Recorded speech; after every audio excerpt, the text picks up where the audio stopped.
Je, itakuwaje ukiwa katika harakati za kutafuta alafu ukaenda kwa mganga na yeye akakwambia kuwa uweze kulala na nyoka chumbani kwako ili uweze kupata utajiri?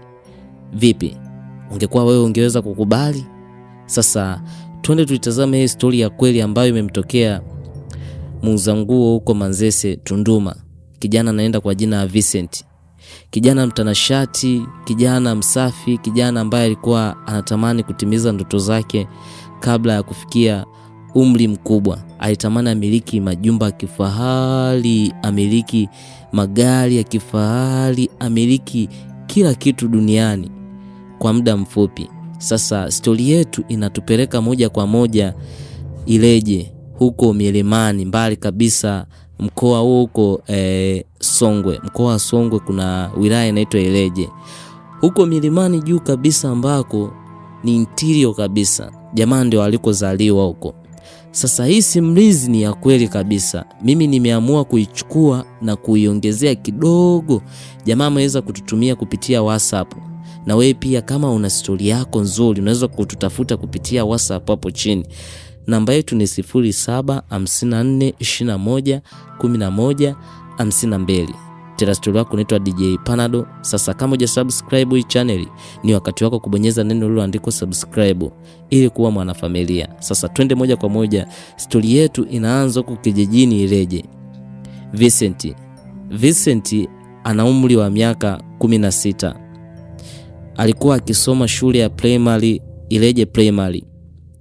Alimaliza, baada ya kumaliza akawa hana ajira yoyote ile, kwa sababu zamani miaka ya 1975 ulikuwa ukimaliza darasa 7 unaweza kaenda jeshini, unaweza kaajiliwa kuwa hata mwalimu, unaweza kaajiliwa sehemu yoyote ile kwenye kitengo chote cha serikali. Tofauti na sasa hivi hata umalize chuo unakaa na vyeti vyako mageto, unaendelea kuvisoma tu na kuvipigia picha. Sasa zamani Vincent aliweza kumaliza darasa 7 ambapo ilikuwa ni elimu kubwa sana. Jamaa alivyomaliza, mwisho wa siku akawa hana kitu cha kufanya kijijini, akawa amewaza kuelekea Tunduma. Kipindi hicho ulikuwa unaitwa mkoa wa Mbeya kabla hujawa mkoa wa Songwe. Alianza safari yake kwa kutembea kwa mguu. Aliweza kutembea kilomita 200 ambapo aliweza kutoka Ileje mjini kuelekea Tunduma. Alifika sehemu moja inaitwa Mpemba. Alivyofika Mpemba pale, kipindi hicho kulikuwa usafiri ni baisikeli tu, magari hayakuwepo, na hizo baisikeli ilikuwa ni moja. Kwa hiyo Juma aliweza kukutana na kijana mmoja anaenda kwa jina la Juma. Huyo Juma alikuwa kazi yake ni kusafirisha abiria kwa kutumia baisikeli zile za Phoenix kubwa. Vincent alikutana na Juma pale Mpemba. Wakati amekutana na Juma kamuuliza, "Unaenda wapi kijana wangu?" Maana Juma alikuwa ni mtu mwenye makamu fulani hivi, umri umeendaenda hivi. Alivyokutana na Juma kamwambia, "Hebu nipatie shilingi 25 niweze kukufikisha Tunduma." Kama unavyojua kutoka chini mlimani kupanda mlima inakuwa ni bei, lakini kutoka juu kwenda chini miaka hiyo bei ilikuwa ni ndogo. Kulingana na kuwa kutoka Mpemba kupita pale Chapwa mpaka Tunduma mjini pale kuna mlima, kwa hiyo akamwambia atoe shilingi 25. Sio 25, ni shilingi 25. Lakini kutoka mjini Tunduma mpaka Mpemba ilikuwa shilingi 10. Kwa hiyo Vincent akamwambia kuwa yeye ana shilingi 10. Kwa hiyo Juma akamwambia sawa, nitakupatia kwa sababu sasa hivi giza limeenda. Basi akakubali, akapanda baisikeli jwa kama kawaida, huko anapiga story, umetokea wapi. Sasa wakati anapiga story kaonesha yule mzee akapenda story ya Vincent. Wakati hapo katikati ya story, Vincent akamwambia kuwa, "Mzee wangu, hivi binadamu anawezaje kuwa tajiri haraka?" Lile swali lilimchanganya sana mzee Juma. Juma kamuuliza, "Kijana wangu, unamaanisha nini?" Vincent akasema, "Namaanisha kuwa tajiri mkubwa, dunia nzima inijue." Mzee Juma akasema, "Sawa, mimi nadhani tu ni upambanaji, kutafuta, kutokukata tamaa. Lakini mzee akamuuliza, wewe kwani unaenda Tunduma kwa nani na umetokea Ileje? Vincent akasema, nimetokea Ileje kwa sababu nimemaliza darasa 7 na sina kazi yoyote ya kufanya kule. Maana kama kulima nimelima sana, najikuta tu nitazeekea kule kama wazee wenzangu walivyozeekea kule. Basi Juma akamwambia, kwa hiyo Tunduma unaenda kwa nani?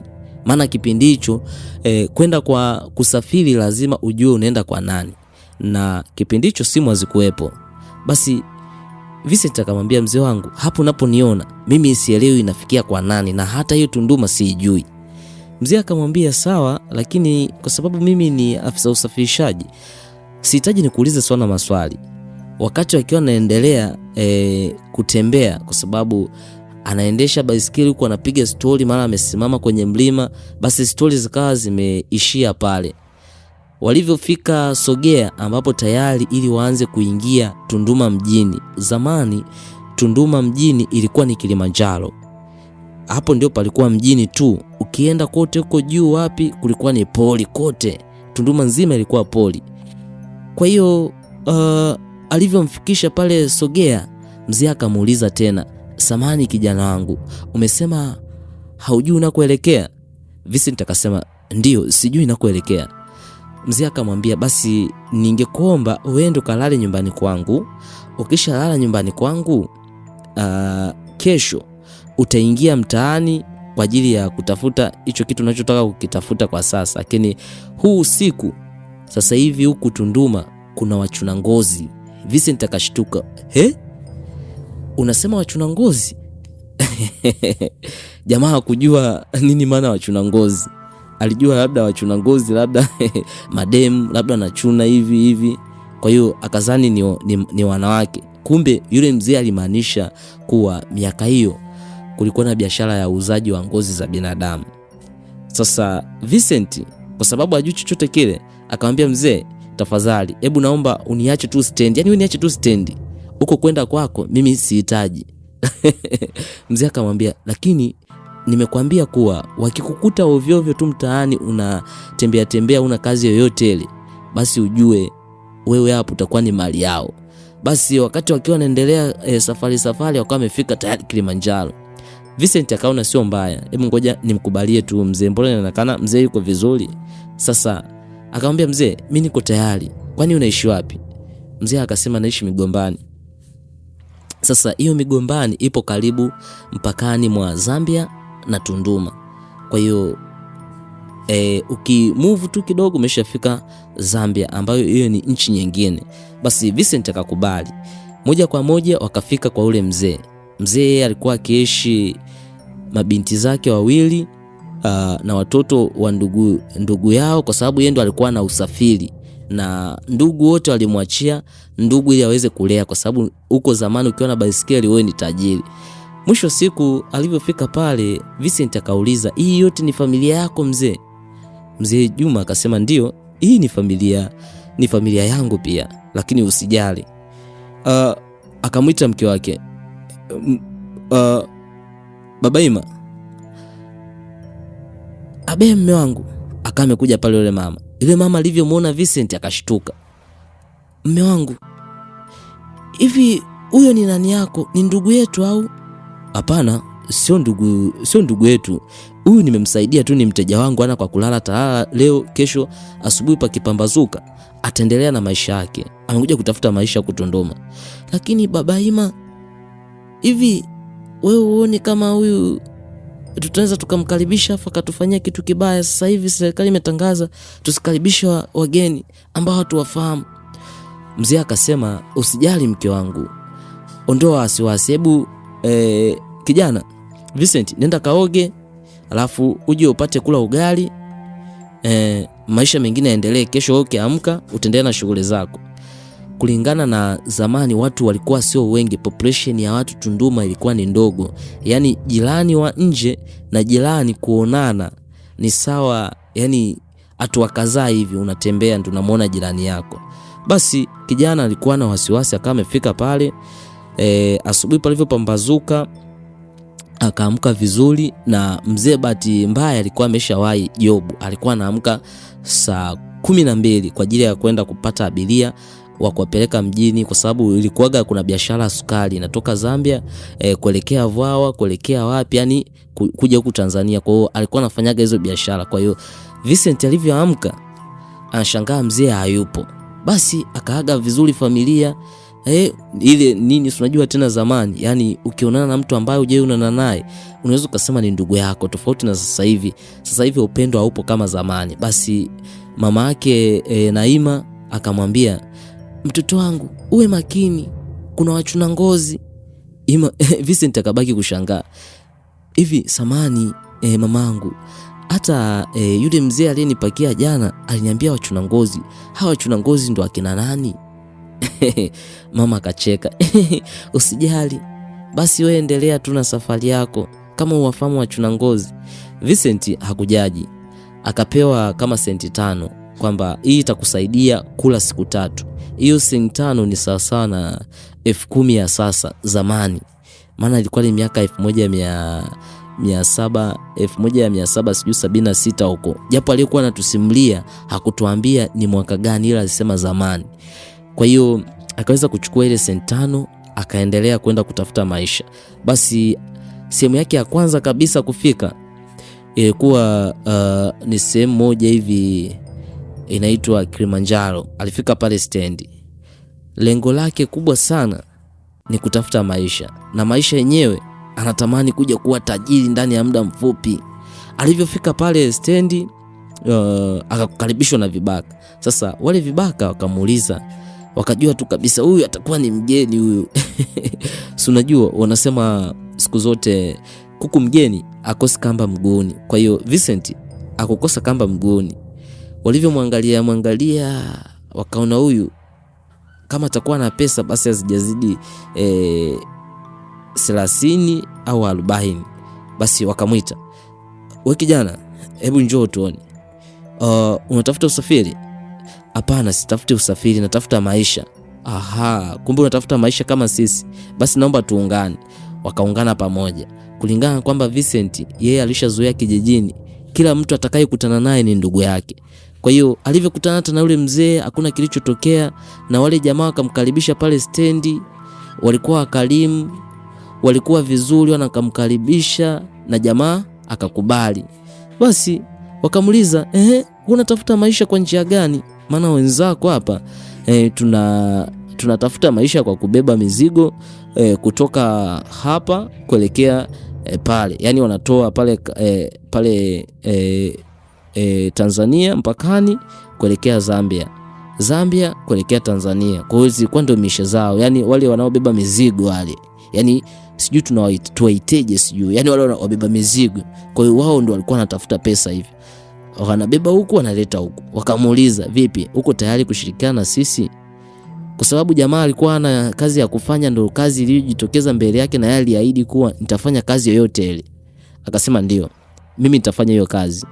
Basi siku ya kwanza wakafanya kazi kwa kulala. Aliweza kutandika maboksi akalala nje. Unajua tena maisha ndio hayo. Siku inayofuata kuna mzee mwingine ambaye umri umeenda alimuita, akamwambia, wewe unabeba sukari unatoa hapa Zambia unapeleka Tanzania, unapewa shilingi 5. Sasa mimi nitakupa 100. Oya. Jamaa kwanza kashtuka. Wewe mzee unasema nini?